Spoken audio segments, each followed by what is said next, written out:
Hello everyone, good morning সবাইকে। তো তোমরা সবাই কেমন আছো? আশা করি খুব ভালো আছো। আমিও কিন্তু বেশ ভালো আছি। সকালে তো ছেলে মেয়েদেরকে স্কুলে পাঠিয়ে দিয়েছি, আর এখন একটু চা বসিয়েছি। 7:05 মতো বাজে এখন। মা বলে চা খাবো না, মা গোপালকে দেবে, তারপরেই মা চা খাবে। তো চাটা খেয়ে রেডি হব, তারপরে যাব কলকাতা। হঠাৎ করেই যাচ্ছি। তো বরের একটু কাজ আছে, আর আমি একটু শপিং করব। বরকে বললাম তোমার যখন কাজ আছে, বর বললো 5 থেকে 10 মিনিট পরে কাজ আছে। তো আমি বললাম ঠিক আছে, আমার কিছু কেনাকাটি করা হয়ে যাবে, তো কলকাতা যাওয়াই হয় না। তো বরের সঙ্গে যাচ্ছি। তো চলো ঝটপট করে রেডি হতে হবে, কারণ 7:35 ট্রেনে আমরা যাব। এমনি লেট হয়ে যাব, না হলে তাড়াতাড়ি করে করতে হবে। তো চলো চাটা আগে খেয়ে নিই, তারপর বরের সঙ্গে বেরিয়ে পড়বো। এখন রেডি করেছি যাওয়ার জন্য। গাড়ি করে যাচ্ছি, গাড়িটা তারপর রাখবো, তারপর ট্রেনে করে যাবো।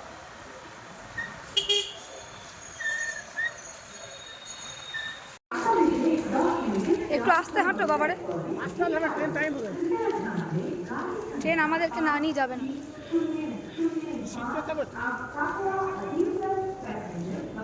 ট্রেন দাঁড়িয়ে আছে, ট্রেনের কাছে আমরা চলে এসেছি। তো চলো ওঠা যাক। ট্রেনে তো উঠে পড়েছে, যদি এখনো ট্রেন ছাড়েনি। 45-এ টাইম বলছে, দেখা যাক। চলো অ্যানাউন্স হয়ে গেছে, এবার মনে হয় ছাড়বে। ট্রেনে জানো তো এত পরিমাণে ভিড় ছিল না, যেহেতু বরের সঙ্গে গিয়েছি তাই আমাকে জেনারেল কামরাতে উঠতে হয়েছিল। আর এত পরিমাণে ডেলি প্যাসেঞ্জারের ভিড় ছিল যে মানে পা রাখার জায়গা পাচ্ছিলাম না। তো যাই হোক, এখন আমরা তো হাওড়াতে পৌঁছে গেছি। আর এসে এত খিদে পেয়ে গেছিলো, তাই দেখো ইডলি নিয়ে নিয়েছি, ধোসা নিয়ে নিয়েছি। চলো আমরা এখন দুজনে ভাগ করে খেয়ে নিচ্ছি। যদিও আমি খুব বেশি একটু খেতে পারিনি, বরই খেয়ে নিয়েছে। আমার খেতে ভালো লাগছিলো না, কেন জানি না। বরকে বলে আমার ভালো লাগছে না, তুমি সব খেয়ে নাও। তো আমি একটুখানি খেয়েছি, তারপর বাকিটা বর খেয়ে নিয়েছিল। আমরা কলকাতায় এসেছি বরের একটা কাজে। তো কী কাজে এসেছে সেটা তোমাদের সঙ্গে পরে শেয়ার করছি। তো আমরা তো 11টার মধ্যে ঢুকে গেছি, আর বরের কাজটা ছিল 12টার পরে। তাই যেহেতু আমাদের হাতে 1 ঘন্টা সময় ছিল, আর মেট্রো কিন্তু চালু হয়ে গেছিলো, তাই বরকে বললাম চলো আমরা এসপ্ল্যানেড থেকে 1 ঘন্টা ঘুরে আসি। তো সেটাই আমরা ঘুরতে বেরিয়ে পড়েছি। এখন একটা হোটেলের সামনে দাঁড়িয়ে আছি। বরের তো এখানেই কাজ আছে, আমাকে বললো চলো ভেতরে চলো। না তুমি যাও, আমি বাইরে মানে চলাফেরা করছি। আর ভালো লাগছে না, এসে থেকে একটু বসার সময় পাইনি। মানে ট্রেন থেকে নেমেছি, নেমে একটু খাওয়া দাওয়া করেছি। খাওয়া দাওয়া করে সোজা চলে গেছি এসপ্ল্যানেডে। ওখানে এই যে সানগ্লাস কিনেছি, বাড়ি গিয়ে সবটা তোমাদের সঙ্গে শেয়ার করব, এখন আর দেখাচ্ছি না। অলরেডি একটা আমি কিন্তু চোখে পড়ে নিয়েছি। মানে আমি সানগ্লাস আনতে বাড়ি থেকে ভুলে গেছি, খুব তাড়াহুড়োর মধ্যে বেরিয়েছি ধরো, যার জন্য ভুলে গেছিলাম। তো একটা তো পরে নিয়েছি।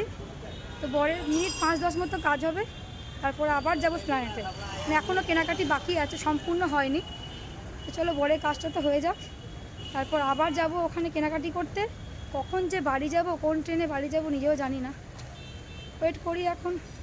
বরের তো 12টার সময়তে কাজ ছিল, মানে 12টার সময়তে বরকে আসতে বলেছিল। আমাদের হাতে যেহেতু 1 ঘন্টা সময় ছিল, তাই কী করবো, তাই আমি একটু কেনাকাটি করতে গিয়েছিলাম। সবে সানগ্লাসটা কেনা শুরু করেছি, আর হঠাৎ করে বরকে ফোন করেছে যে 12টা বাজে, তোমরা চলে এসো। তো আমরা তো তাড়াতাড়ি করে চলে আসি।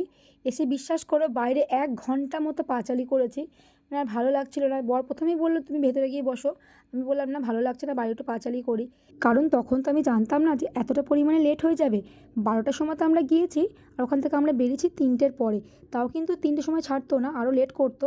আমি ওখানে রীতিমতো বরকে রাগ দেখিয়েছি যে এতক্ষণ মানে বসিয়ে রাখার নিয়ম নেই, যেটা 5 মিনিটের কাজ হচ্ছে সেখানে 3 ঘন্টা আমরা বসে। তো যাই হোক, ফাইনালি আমরা কেনাকাটি করতে চলে এসেছি। এখন আছি আমরা নিউ মার্কেটে। অজস্র ভিড় এখানে, আর তার মধ্যে বৃষ্টি পড়ছে। অনেকটাই লেট হয়ে গেল, 4টে মতো বাজে এখন। এখন একটু কেনাকাটি করব, তারপর 5টা নাহলে 6টা ট্রেন ধরবো।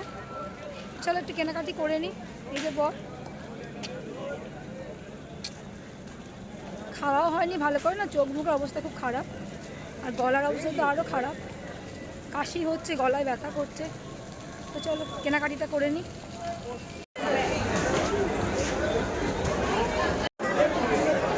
এখন আছি সিলেদার্সে, এখানেও এত ভিড়, ঠিক করে কেনাকাটি করবো সেই উপায়টা নেই, এত পরিমাণে ভিড়। তো চলো এখান থেকে বেরিয়ে যাবে এবার। পুজো কিন্তু অনেকটাই দেরি আছে, কিন্তু সিলেদার্সে গিয়ে মনে হচ্ছে এখনই পুজো পুজো ভাব। এত ভিড়, একে তো আমাদের দেরি হয়ে গেছে, আমাদের ট্রেন ধরা তাড়াতাড়ি আছে, তার মধ্যে এত ভিড়, মানে জুতোগুলো দেখবো সে শান্তিও ছিল না। বাধ্য হতে আগে বেরিয়ে চলে এসেছি ওখান থেকে। এখন তো কানের দেখছি, নিউ মার্কেটে এসেছি আর কানের কিনবো, সেটা হয় বলো? কানের কিনতে তো শুরু করেছি, মানে সবে কয়েকটা নিয়েছি, আর এত জোরে বৃষ্টি পড়ছে দেখো। লাস্টে বড় বলে তাহলে ছেড়ে দাও, চলো আমরা এখান থেকে চলে যাই। মানে আজকে আর কেনাকাটি ভালো করে হবে না, কারণ এখন প্রায় 5টা মতো বাজে, তোমরা জানো। এবার কখন কোন ট্রেন ধরবো, 6টায় ট্রেন আছে পরে। তো বর বললো কী করবে, আমি দেখো একটুখানি দাঁড়াও। আমরা তো পাশে একটা চায়ের দোকানে দাঁড়িয়ে আছি। আর বিশ্বাস করো কলকাতার অবস্থা তোমরা সবাই জানো, একটু বৃষ্টি হতে না হতে এত পরিমাণে জল জমে গেছে না, তো ভালো লাগছিল না। চিন্তা করছিলাম যে কোন ট্রেনে বাড়ি যাবো, কী করে ট্রেন ধরবো, বাসে উঠবো, এসব চিন্তা করছিলাম। জামা কাপড় তো পুরো ভিজে গেছে, বড়োরও ভিজে গেছে, আমারও ভিজে গেছে। তোমরা একবার দেখো কি লেভেলের বৃষ্টিটা পড়ছে। তো যাই হোক, এরই মধ্যে না আমাকে আমার মামার ছেলে ফোন করেছে যে তোরা কোথায় আছিস। তো আমরা বললাম এখানে এসছি। তো বললো তোরা কি ট্রেনে করে আসবি না গাড়ি করে আসবি। আমরা বললাম যে দেখ আমরা তো ট্রেনে এসছে, ট্রেনে করেই বাড়ি যাব। তো বললো আমার একটা বন্ধু মানে কলকাতায় গেছে, তো সাঁতরাগাছিতে ওখানে আছে, তোরা কি আসতে পারবি, তাহলে তোরা গাড়ি করে চলে আসবি। তো বড় বলে তাহলে কী করবে, তাহলে চলো। তো আমরা এখন দেখো বাস দেবো সাঁতরাগাছি স্টেশনে যাবো। এখন আছি আমরা সাঁতরাগাছি স্টেশনে। এই যে গাড়ি করেই যাবো। গাড়ি করে কেন যাচ্ছি এখন আর বলার মতো ক্ষমতা নেই, চোখ মুখের অবস্থা খুবই খারাপ, মানে খুব শরীর খারাপ পড়ে গেছিলো আমার। তো বাড়ি যাই, যা বাসের আওয়াজ। চলো চলো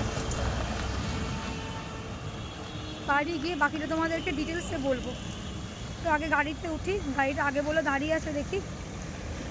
আমার আর বরের জামা কাপড় তো পুরো ভিজে গেছে, পুরো জলটা গায়ে শুকিয়ে গেছে, আর এত পরিমাণে আমার হঠাৎ করে গায়ে জ্বর চলে এসছে। তো যাই হোক ফাইনালি আমরা পৌঁছে গেছি, বাড়ি গিয়ে তোমাদের সঙ্গে কথা হচ্ছে। ফাইনালি বাড়ি চলে এসেছি। বাড়ি এসে আগে চান টান করে ফ্রেশ হলাম, নাহলে আর ভালো লাগছিল না জানো তো, এত মাথায় যন্ত্রণা করছিল, গায়ে কিন্তু জ্বর এসছে, তা সত্ত্বেও আমি চান করলাম। এক তো বৃষ্টিতে ভিজেছি, তার মধ্যে সারাদিন এত বিরক্ত লেগেছে না, মানে ভালো লাগছিল না। এরকম ভিড় আমার একদম ভালো লাগে না। হালকা হালকা ভিড় ঠিক আছে, কিন্তু এত ভিড় আমি ভালোবাসি না। ভেবেছিলাম বড় একটা কাজ ছিল, সেখানে কাজটা 10 মিনিট মতো লাগবে, তারপর কিছু কেনাকাটি করব। ও বাবা, গেলাম এক ভেবে হলো আর এক। মানে আমাদেরকে টাইম দিয়েছিল 12টায়, আমি দেখলাম 12টা 10-15 মধ্যে হয়ে যাবে, হার্ডলি হয়তো 12:30। তারপর আমরা কেনাকাটি আরামসে করতে পারবো। আমাদের ইচ্ছে ছিল কী বলতো, 4টে-5 মানে 4টে কিংবা 5টা যে ট্রেন থাকে তার মধ্যে আমরা বাড়ি চলে আসতে পারবো। 8টার মধ্যে কাটোয় ঢুকে যাব। 12টা থেকে আমরা 3 ঘন্টা বসে ওখানে, আমাদেরকে ছাড়লো 3টের সময়তে, তাও ছাড়তো না। আমি এত ওখানে রাগ দেখিয়েছি না, যে ইয়ার্কি মারা পেয়েছে, আমাদেরকে কন্টিনিউ বসিয়ে রেখে দিয়েছে। আর শুধু ওখানে বর না, বরের আরও কলিগরা সব গেছিলো। তো কী জন্য গেছিলো তোমাদেরকে বলি। আমার বর স্যালারি আনতে গেছিলো। বর দোকানটা তো ছেড়ে দিয়েছে, তো তোমাদেরকে পরে সবটাই আপডেট দেবো। তো নতুন একটা জব করছে, তার স্যালারিটা কিন্তু আমাদেরকে মানে প্রতি মাসে কলকাতায় আনতে যেতে হবে। যদিও আমি কিন্তু যাই না, বরই যাচ্ছে। তো এই মাসে আমি গেলাম, চলো আমি যাই, তো শপিংও করা মানে আমার করা হয়ে যাবে। তো এই কান্নাক মোলা বরের সঙ্গে যেদিনকে বর স্যালারি আনতে যাবে, আমি তো আর যাচ্ছি না, কারণ অতক্ষণ থেকে বসে থাকার ধৈর্য আমার নেই। আমার শপিং করাও হলো না, কিছুই না, ফালতু যাওয়া হলো।